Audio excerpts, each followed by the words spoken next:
Here's what the headlines say. The U.S. economy is thriving, GDP is growing, the stock market is up, unemployment is historically low. Business investment jumped over 10% in just the first quarter of 2026. Now, here's what your bank account says. You're carrying more credit card debt than ever before. Groceries cost 30% more than they did 4 years ago. You're watching your savings dwindle. Maybe you know someone who quietly lost their job and isn't sure why, and neither are they. So which version is true? Both, and that's exactly the problem. Today we're breaking down why the official story and your lived reality feel so completely different using the latest 2026 data. No spin, no politics, just the uncomfortable math. Section 1. The stock market is not the economy. Let's start with the most misunderstood number in all of American life, the S&P 500. Every time it goes up, politicians tweet about it. Business news celebrates. It's treated as the heartbeat of the country. But here's a number that should stop you cold. The top 10% of Americans own 93% of all stocks. The bottom 50%?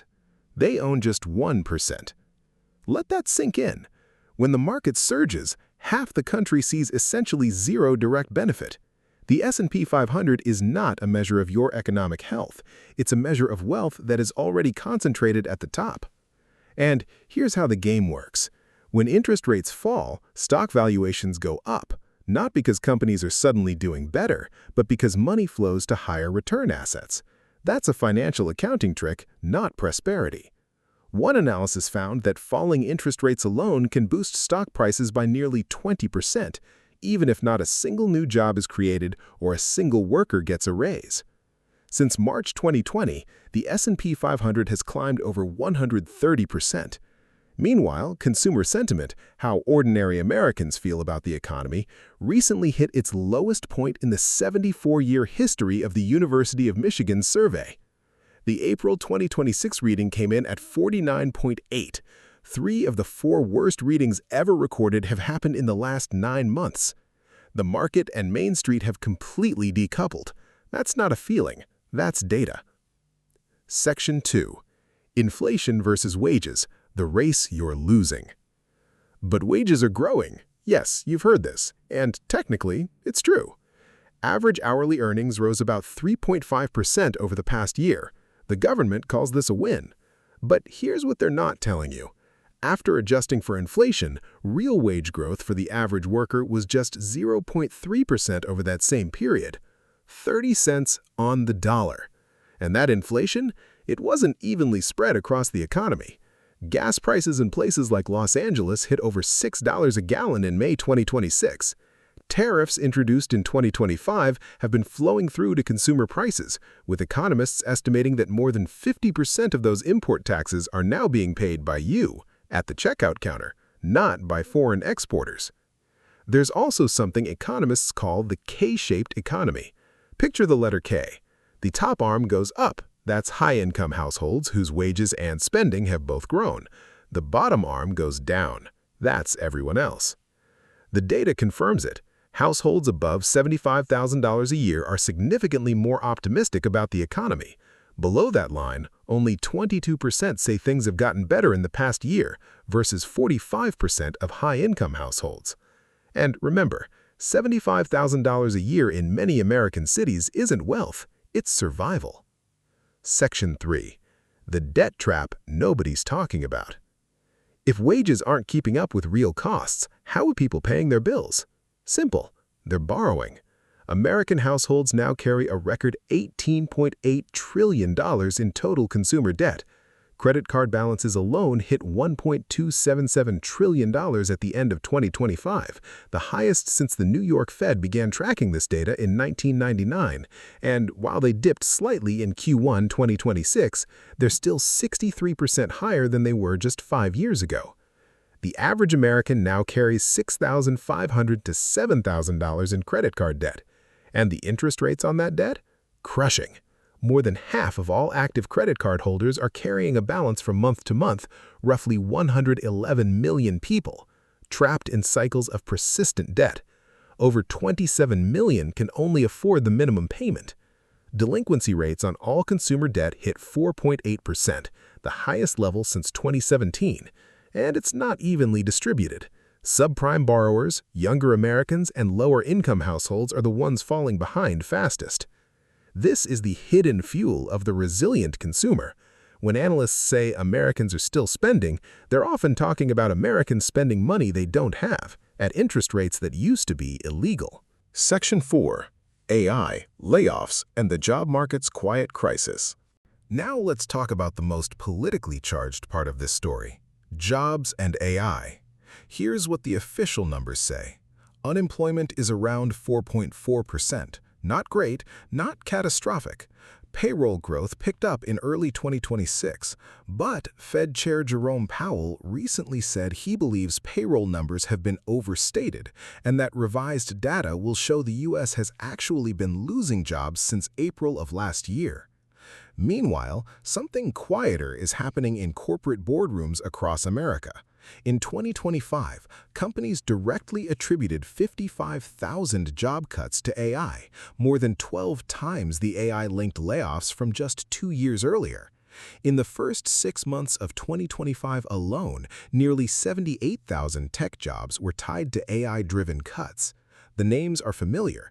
Amazon's CEO said the company expects to shrink white-collar headcount as AI agents take over. Salesforce's Mark Benioff claimed AI is already doing 50% of the company's workload. Ford's CEO warned it would replace literally half of all white-collar workers.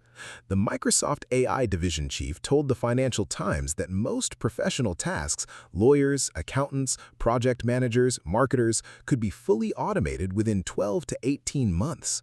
About 1 in 6 employers now expect AI to reduce their headcount in 2026. But here's the twist: not all of this is purely about AI. Experts call some of it AI washing, using artificial intelligence as a convenient cover story for layoffs that are actually about overhiring during 2020 to 2022 or plain old cost-cutting.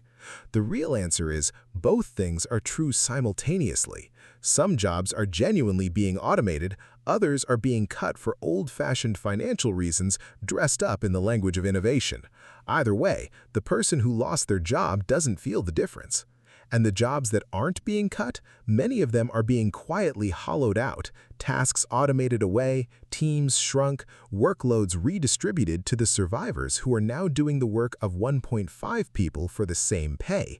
Section 5. The official recession versus the lived recession. Here's a question nobody in Washington wants to answer directly.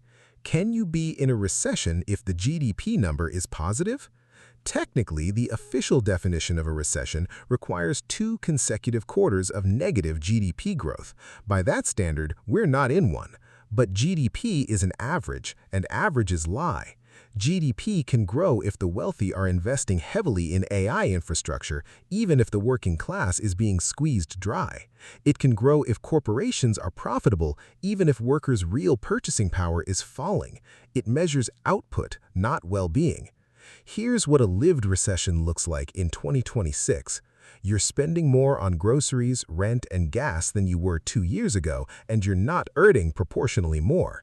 You're carrying credit card debt at 20 to 28% interest rates just to cover essentials. You or someone you know was laid off, and the job market for their skill set has mysteriously gone quiet.